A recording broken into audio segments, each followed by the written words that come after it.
Hello, hello. Welcome, everyone. My name is Serena.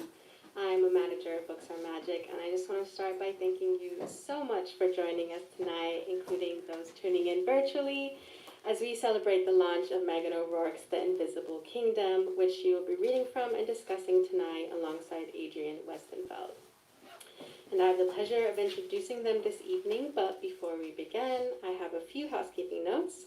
Firstly, we appreciate your help in keeping this event as safe as possible, and as such, ask that you please keep your mask on for the full duration of this event, including in the signing line. You should have received your copy of the signing line will be taking place at the pickup desk near the back door. You should have received your copy of The Invisible Kingdom upon entry, but if you'd like to purchase additional copies to be signed, there will be some available at the front desk where you checked in. To those tuning in virtually, you can purchase your copy of the book as well as Meghan's previous books via the link in the description, or simply type booksaremagic.net/Invisible Kingdom and it will take you to the right place. Lastly, there will be time for audience questions later, and we will be conducting a hand-raised Q&A, so make sure to prepare your questions for that time. Now, a bit of background about the book. In The Invisible Kingdom, Meghan O'Rourke delivers a revelatory investigation into this elusive category of, quote, invisible illness that encompasses autoimmune diseases, post-treatment Lyme disease syndrome, and now long COVID, synthesizing the personal and the universal into one monumental project, arguing for a seismic shift in our approach to disease. In describing the book, Eula Biss praises Meghan's exposure of, quote, a system of thought in which people with poorly understood illnesses are dismissed and disbelieved, blamed for their suffering, and left to take desperate risks in pursuit of treatment. Crucially, her perspective offers insight into how we can do better. End quote. Is my audio okay? Okay. In addition to authoring The Invisible Kingdom, Meghan O'Rourke is the author of I and the poetry collections Sun and Days, Once and a Half Life. The recipient of a Guggenheim Fellowship and other awards, she is the editor of the Yale Review. Her writing appears in The Atlantic Monthly, The New Yorker, The New York Times, and more. As mentioned, joining Meghan in conversation this evening is Adrian Westenfeld, who is an editor at Esquire, where she writes about books and culture, edits fiction, and curates the Esquire Book Club. Her work has appeared in Esquire, Town and Country, and Elle, among other places. Now, without further ado, please join me in welcoming Meghan and Adrian.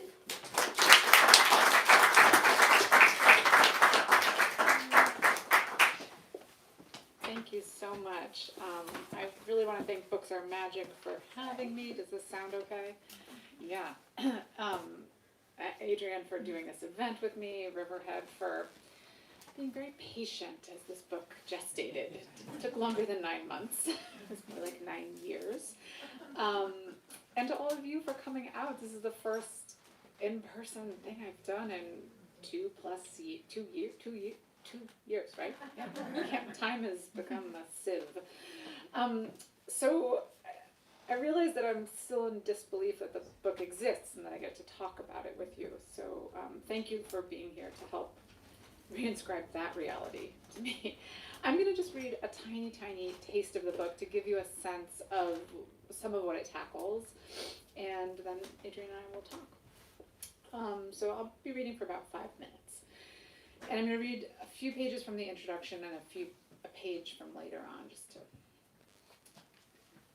Introduction. The stories we tell about illness usually have startling beginnings. The fall at the supermarket, the lump discovered in the abdomen during a routine exam, the doctor's call. Not mine.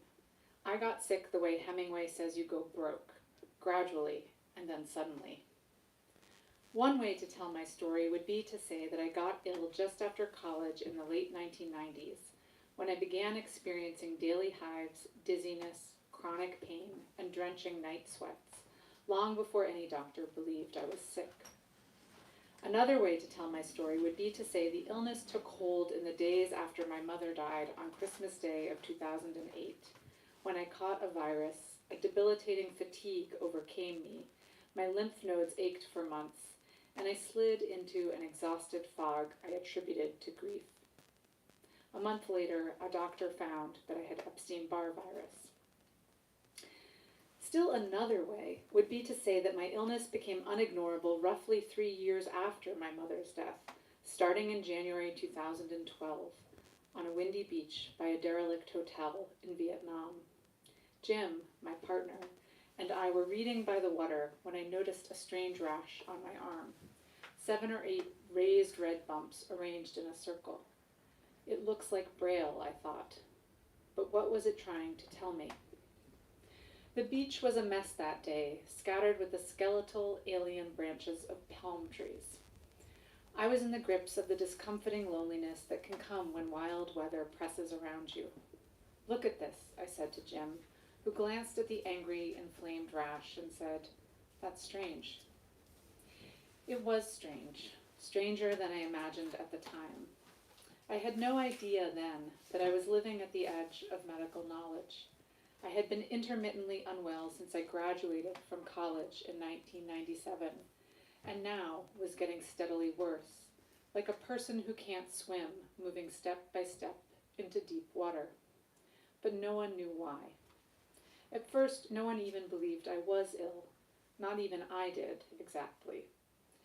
Trapped in a body that wasn't working, I embarked on a complicated and obsessive quest for answers.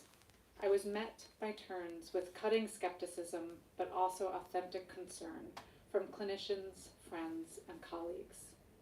I eventually received an initial diagnosis of an autoimmune disease, but the diagnosis did not fully explain my symptoms.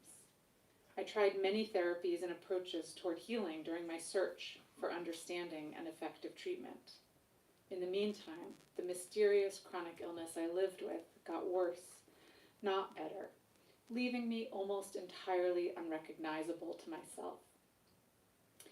As a child, I would wake early in the mornings with a sense of life's promise ahead, as sun drifted into my bedroom, feeling joy. After I reached my sickest, I dreaded waking because my symptoms were always worse in the morning, and because I knew the day would be full of suffering without explanation. In the grips of a malaise I had no name for, I needed understanding. I turned to literature, science, philosophy, doctors, healers, historians, researchers, and other patients. Along the way, I became interested in the contradictions and complexities of our medical system, and the obstacles faced by patients whose illnesses are poorly understood, and in the question of what might help me live with illness, even if I could not overcome it. While there was no single answer, one thing stood out. Above all, I wanted recognition of the reality of my experience, a sense that others saw it, not least because human ingenuity might then be applied to the disease that had undone me, so that others might in the future suffer less than I did. And there are a lot of people suffering. We are all familiar with the ubiquity of long-term illnesses like heart disease and cancer, which are well defined and viewed as unquestionably real. But what is less well known is that there is also a silent epidemic of chronic illnesses that are often marginalized, contested, or even unrecognized. Illnesses that may include autoimmune diseases, myalgic encephalomyelitis or chronic fatigue syndrome, post-treatment Lyme disease syndrome, dysautonomia, mast cell activation syndrome, fibromyalgia, and now on a scale that is only beginning to be recognized, long COVID. If every age has its representative signature disease, I contend that this type of chronic illness is ours. One of the hardest things about being ill with a poorly understood disease is that most people find what you're going through incomprehensible, if they even believe you are going through it. In your loneliness, your preoccupation with an enduring new reality, you want to be understood in a way that you can't be. Pain is always new to the sufferer, but loses its originality for those around him, Alphonse Daudet observes in The Land of Pain. Everyone will get used to it except me. Worrying that your symptoms are psychosomatic or even imagined is part of life for many people with poorly understood illnesses. Although the experience of illness is not just in the head, It is also not just in the body. The person enduring such an illness faces a difficult balancing act. On the one hand, she must advocate for herself, even when doctors are indifferent or ignorant, and not be deterred when she knows something is wrong. On the other, she also must be willing to ask whether an obsessive attention to symptoms is going to lead to better health. The patient has to hold in mind two contradictory modes, in other words, insistence on the reality of the disease and resistance to her own catastrophic fears. I'll stop there. Thank you.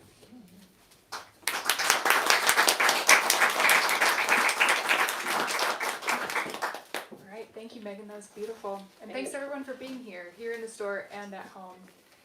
So the book is about your quest to diagnose not just what's ailing you, but what's ailing society, in a sense. You write at one point, the illness was not just my own, but the silence around suffering was our society's pathology. I wonder if you could elaborate on that and describe the scene of being ill, our society's pathology of illness. Yeah. So what I was trying to get at there was the fact that what made me write this book was the realization that the story was much bigger than my own, but that in fact tens of millions of people are living with chronic illnesses, some of them these, what I describe as systemic, sometimes hard to understand, immune driven, and that in our society we don't really have prominent governing narratives of chronic illness, right? We tend towards stories of, the desperate diagnosis, the battle with cancer, the overcoming of illness, right? We love the stories of muscling through it, just do it, right? We talk about people who have cancer as fighting cancer. The flip side of that, I think of, when I was a kid at least, there were just this sort of parade of People magazine covers that were of kind of young people who died, but it was always this kind of spiritualized story of their brave fight and the ways in which they'd been, kind of made better, right, by their illness. And what I wasn't seeing in the culture, and I think one of the things that made it hard for me to recognize that I was even sick, was the story of the person who's sort of moving along, not well, not exactly, horrifically sick, and then maybe slowly getting worse and not getting better, right? The story of kind of being sick and better and never quite being or feeling yourself was not one that I found anywhere. And it doesn't take a stretch of the imagination to realize that the reason for that, or a reason for that, is that it's hard to hear that story, right? It's hard to grapple with that story. It's not triumphant by definition. And so that's when the stubborn part of me wanted to tell that story. To be sick in this way that you had no model of what it should be like to be sick in this way, how did that change your sense of self as you were going through it? Well, as I said in that excerpt, for a long time I didn't even think I was sick, right? And so during that period, I thought of these waves of symptoms I would have as somehow being, my own self's problem, that, I wasn't disciplined enough, or I'd, eaten pizza when I should have had a salad. Like, I had very strange ideas in my head in retrospect. And I had in my 20s really what were a pretty striking set of symptoms, like these tremendously drenching night sweats and hives every day for a year. But they were all kind of small symptoms, or they were ignorable, and so I just absorbed them as part of my being. And I think that how it affected my sense of self was that I internalized a narrative that I was kind of oversensitive or fussy, or maybe a little too preoccupied with my health, or like the princess and the pea, right? But so it was this very strange, that's why the poet in me in this book is always searching for images, because I don't have anything external that I can grab onto to explain those early years of sort of sliding downhill in my health. I think something you illuminate really beautifully in the book is how alienating it is to be sick, not just for you, but for so many people are going through this, but they're going through it in a very private way and feeling so isolated about it. You write at one point, I was alone because of the ways that we have allowed ourselves to believe that the self, rather than the community, must do all the healing. When medicine couldn't give you community, where did you find it or build it for yourself instead? Yeah. Well, I mean, I think that one reason I didn't realize I was sick for so long was that I had a life I loved, right? And I had a job I loved, and I had friends I loved, and I wasn't a very alone person, except for this part of my experience, which I felt, I think, some like secrecy or even shame around. By the time, so this starts like, let's say when I'm around 21, right? I start getting these bouts of sickness. By the time I realized something was really wrong, I think I was 34 or 35. And at that point, I went online, as one does in the 21st century. You Google, right, to your doctor's distress for some good reason. And I did find these communities of patients that were struggling with exactly the same things I was struggling with. And it was a very eye-opening moment, because I think until that point, I really had thought, I'm fine, I'm just paying too much attention. We probably all have hives for a year and drenching nights. I just thought we were all like this. And then to see other people, I also had this strange neurological problem of like electric shocks all over my body. Anyway, so to see other people describing this, and some of them were much sicker than I was and much less well-resourced than I was, it was tragic, right? And I think it was the first time I really felt, oh, I can grieve something that's happening to me, and also I can grieve what's happening to these people. Yeah. What do you make of that advice from doctors? Don't go online. Like, does it alienate people from these communities? I think it alienates them from the doctors, unfortunately, more often than not.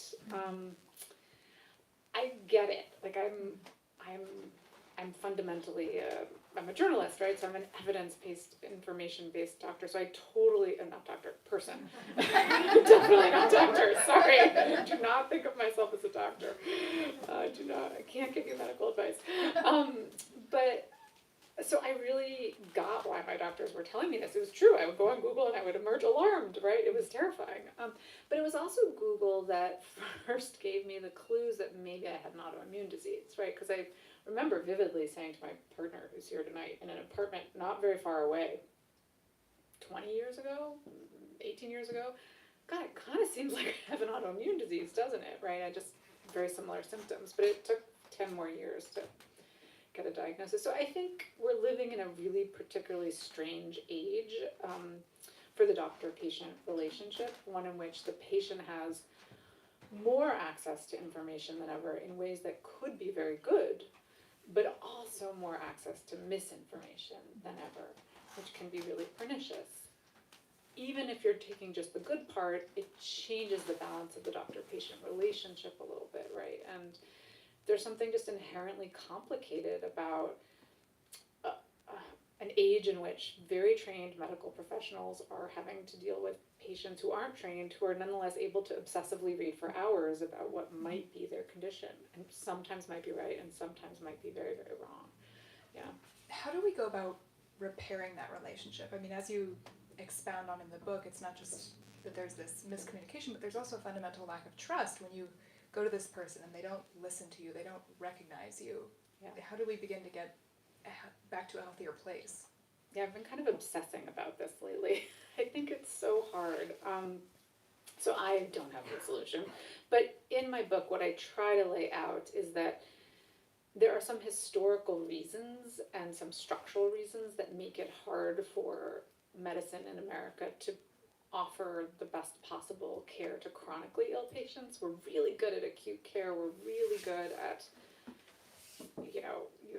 you need an emergency surgery, you're in a car accident. It's much harder in our very siloed and time-strapped and bureaucratic system for doctors who want to provide care to patients, I think, often, to find the time and quiet almost to have that very deep dive with a patient that will let them uncover perhaps a clue or two that might get further. So I think we really need to look into structural medical reform.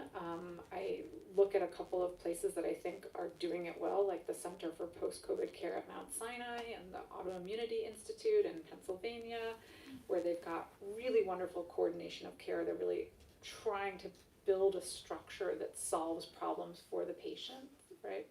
There's one problem you have. One woman I interviewed said, I was trying to get a diagnosis. No one knew what was wrong with me. She had a complicated systemic autoimmune disease. And she said, I would go to the cardiologist, and basically the cardiologist would be like, nope, not my problem. I'd go to the rheumatologist, and the rheumatologist would be, well, no, not my problem, right? And she said, I went through every doctor, and at the end, none of them had found anything, but there I still was, sick. Yeah. You mentioning the Long COVID Center makes me think certainly the pandemic has foregrounded all of these issues, all of these flaws in the system for those who were chronically ill before and for those who have become chronically ill as a result of getting COVID. What are some of the ways the pandemic has had a unique cascading effect on people with chronic illness? Yeah, it's a really important juncture, I think, and it's one that I'm cautiously hopeful about, which is to say that a further tragedy of the pandemic is, of course, not just the wave of acute illness that came through New York and, left so many people, killed so many people, devastated so many people's jobs, etc., but also the wave of long COVID that followed it. So what happened, as we all now know, is that some 10 to 30% of people who had even mild infections ended up chronically ill. And the scope of that problem is so enormous, and it happened to accompany a novel pathogen that we're all interested in, and it happened to a lot of healthcare workers, right? And so the combination of those three things is shining a light on the complex reality of these infection-associated, some of them, conditions, which autoimmune diseases can often be triggered by an infection. Myalgic encephalomyelitis, chronic fatigue syndrome may also be triggered by infections. We don't know. Anyway, it's shining a light on this kind of area of research that has been, under-sourced, under-resourced, and there's a lot of funding going into it. Now, the pessimistic part of me is like, oh no, we're going to make the same old mistakes that we've made. So, for example, there's like a big study being put together right now that's all about how maybe long COVID is caused by the fact that people were incredibly anxious during the pandemic, and so they got sick and they haven't really gotten over it, and that anxiety made them sicker. But so I hope that we keep looking for organic sources of the disease too. But yeah, I'm cautiously hopeful that the funding and attention will bring some kind of paradigm shift. Yeah. I was thinking about this weekend when we see this news that we're going to walk back the vaccine mandate, we're going to walk back the indoor mask mandate, and it seems like the latest development in this pattern of the chronically ill being left out of the conversation or not being considered. We want to move on. We're not thinking about the people who are still at risk. And I'm curious what you think about how have the chronically ill been ignored or left behind by all of this? Yeah, well, right, we're seeing society's pathology play out, right, right in front of our eyes. And look, it's genuinely hard. I don't, as the parent of two young kids who haven't gotten to experience many things because of the pandemic, I think this is genuinely complicated. I think, we want to return to a life we've lost. That's very understandable. I think what I feel and what I think many chronically ill people feel is that the problem is we're not having like an honest accounting of what this might cost. It's not a really authentic, no one is really concerned about chronically ill people. It feels a little bit like they're expendable, right? That's how many feel.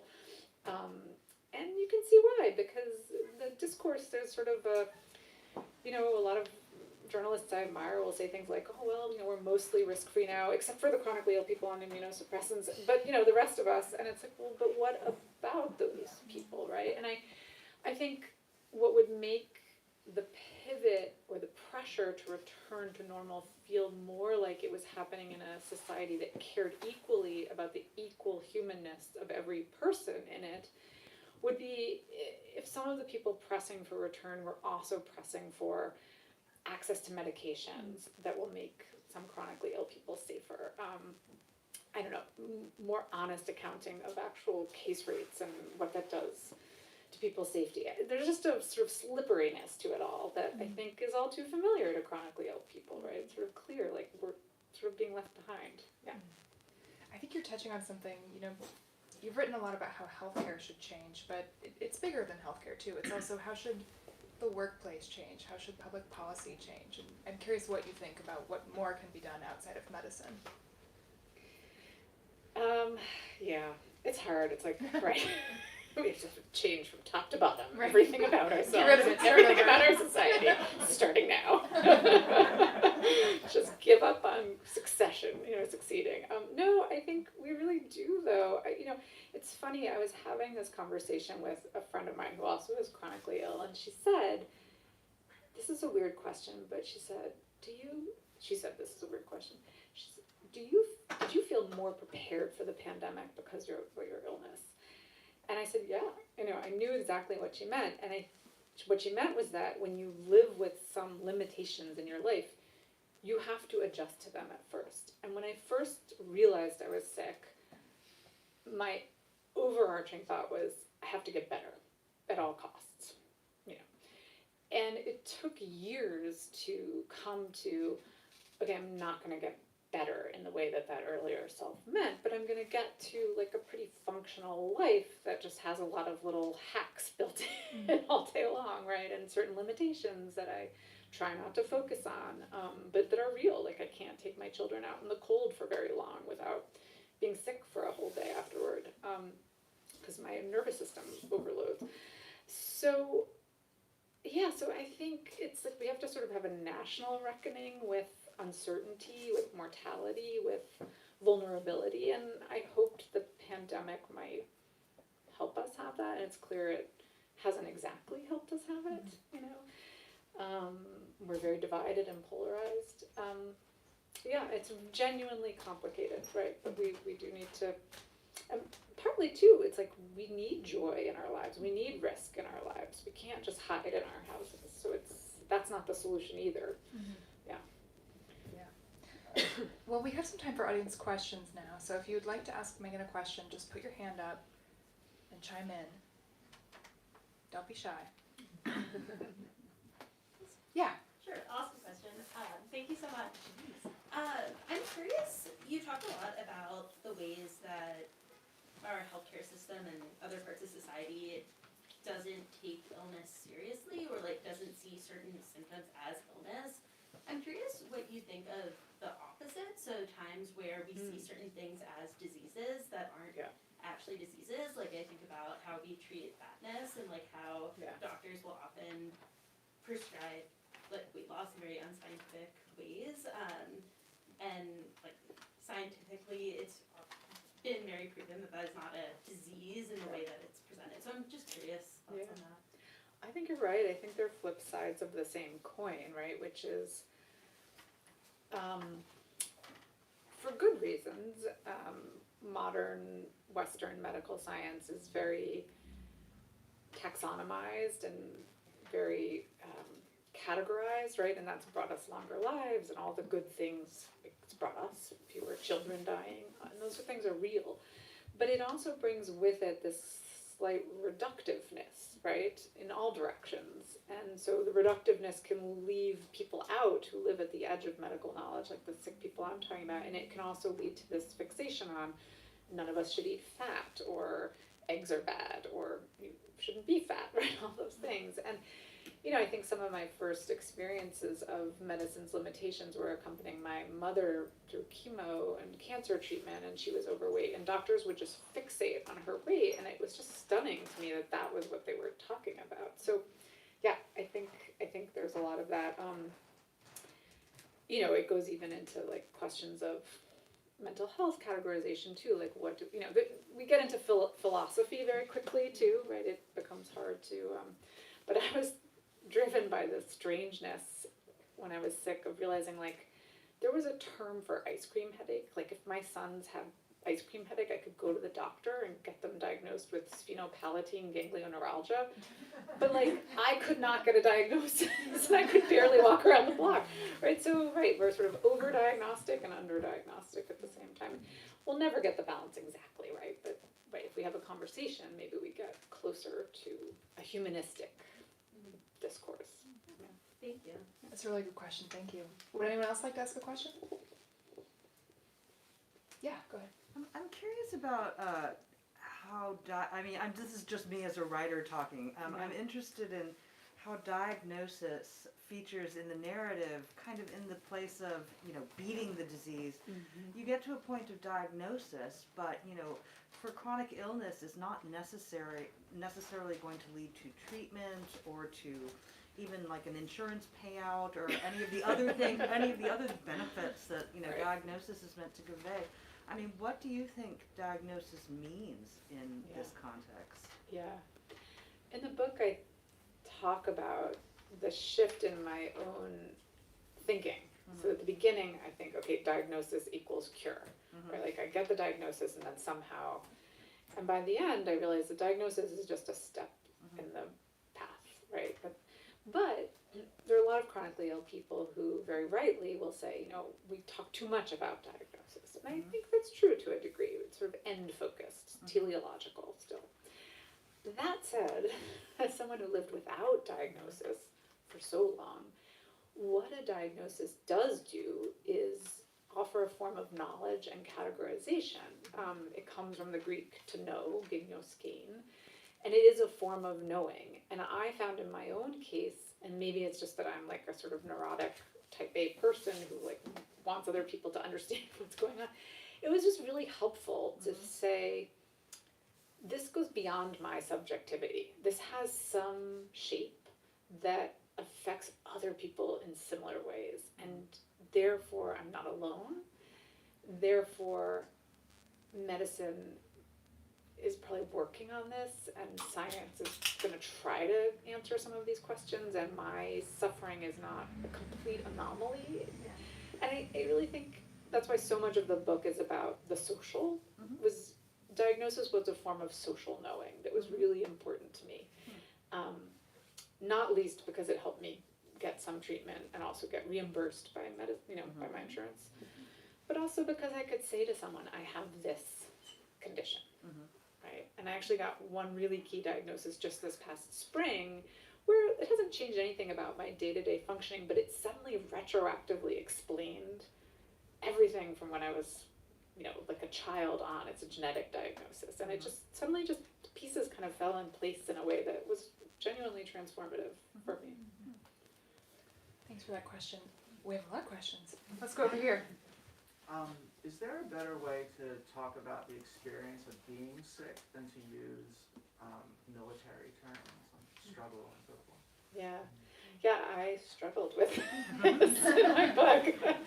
As I talk at there's a whole chapter about sort of metaphors of the immune system, and I talk about the sort of tendency we have culturally to see the immune system as a kind of defense shield, right? It's sort of the, and then the, invading pathogens as kind of like invaders. And it was really hard to scrub that language from my book. I tried at one point and I just couldn't, so I decided, forget it, I'm just going to embrace it. It's embedded in me. But I do think, my mother really hated the fighting cancer metaphor. And yeah, living with, I've tried sometimes to talk, I do say struggle, suffer. I also try to say, living with an illness.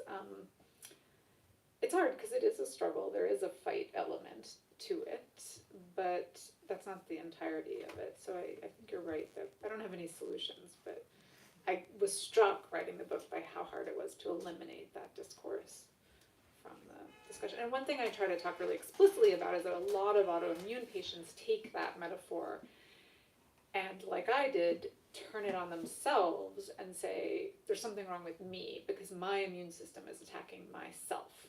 So that must be because my mind is not right. I'm living an inauthentic life. I'm, in the wrong job. I'm in the wrong marriage. Like many people I interviewed said this to me, that, what they thought the autoimmune disease really was a problem in their psyche, first and foremost. And I think that is sort of an inherited metaphor.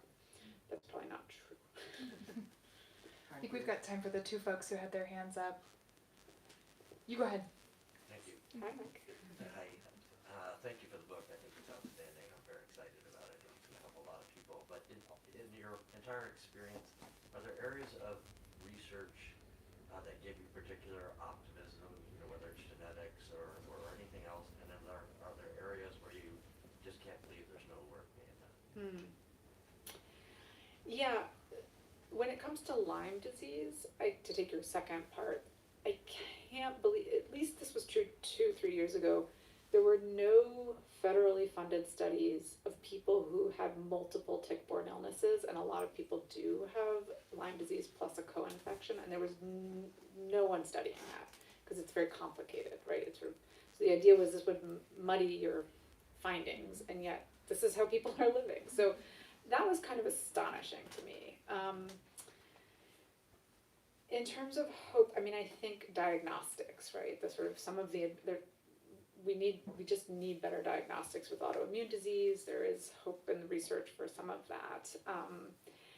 I'd love to see us get away from the immune suppressing drugs and into further studies of how do we help reverse this or stop it in the first place, because the immune suppressing drugs are so challenging for people to live with. And yeah, that doesn't fully answer your question, but those are the, and genetics, absolutely. I mean, some of the people I was talking to were talking to me about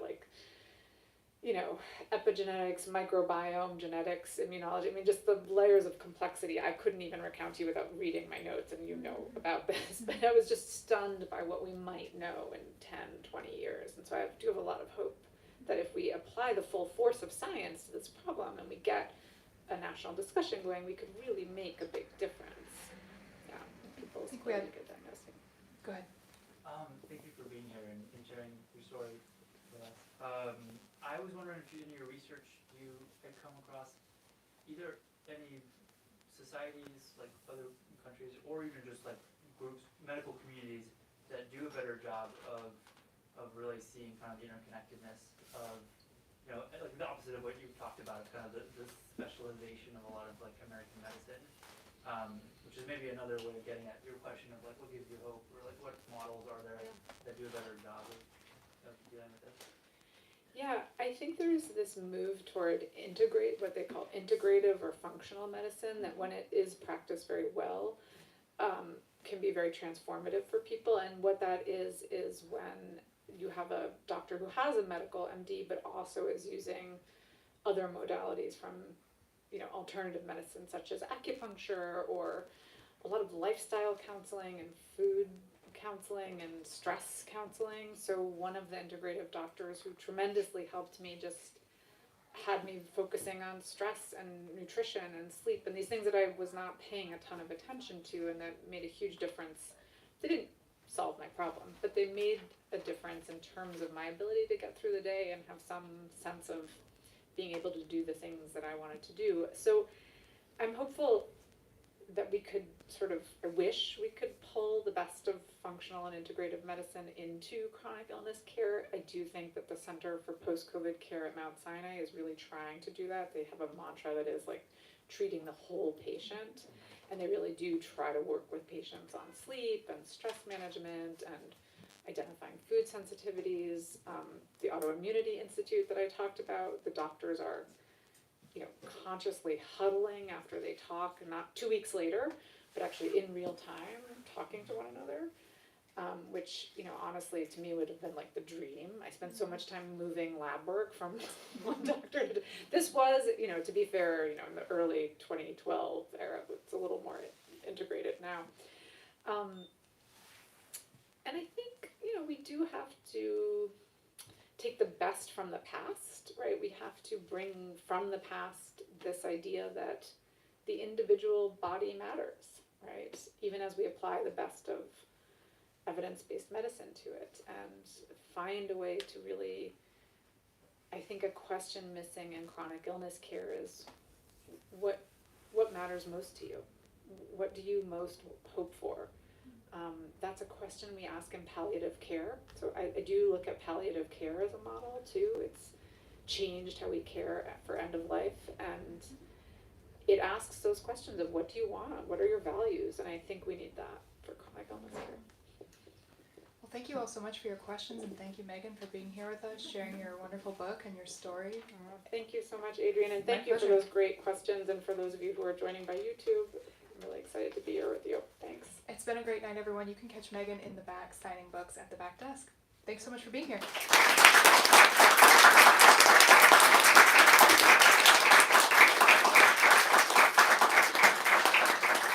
Yes, thank you. And I think that was such a beautiful note to end on. So thank you for all coming. Not to get sentimental, but it means a lot that you're here with us in our store, in our virtual realm. Like, we're glad you're here with us. So as a reminder, you already covered it, but Meghan will be signing at the back desk. So please wait to approach her until she's gotten settled. You can purchase additional copies of The Invisible Kingdom at the front where you checked in. And for those tuning in on YouTube, if you're still with us, the link should be in the bio or in the description. For those in store with us, we ask that you please make your way downstairs once you've got your copies, just so that our staff can begin breakdown. And we'll have a door back there as well for you to exit through. So that's all for me. Thank you again so much, and let's give these two one last round of applause.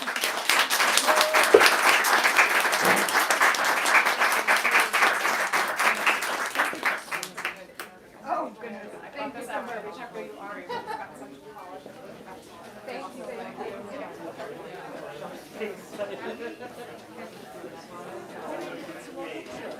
I know, but I just also like Your aesthetic is a little spec. Hey, how are you? You too. I heard your voice. Hi, I'm Monica. Hey, Jess.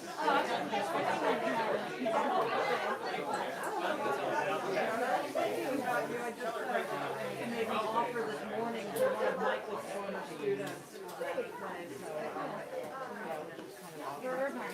Yeah, in particular work because she's a soul. Oh, yeah. They can't start. Pretty for Devin. Yeah. Yeah, she seems great. Hopefully I'm going there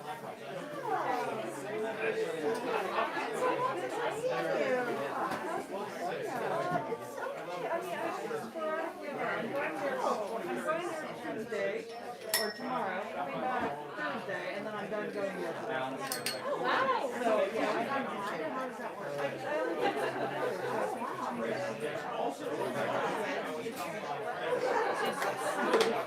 Charlie to be, I can be done for the year on March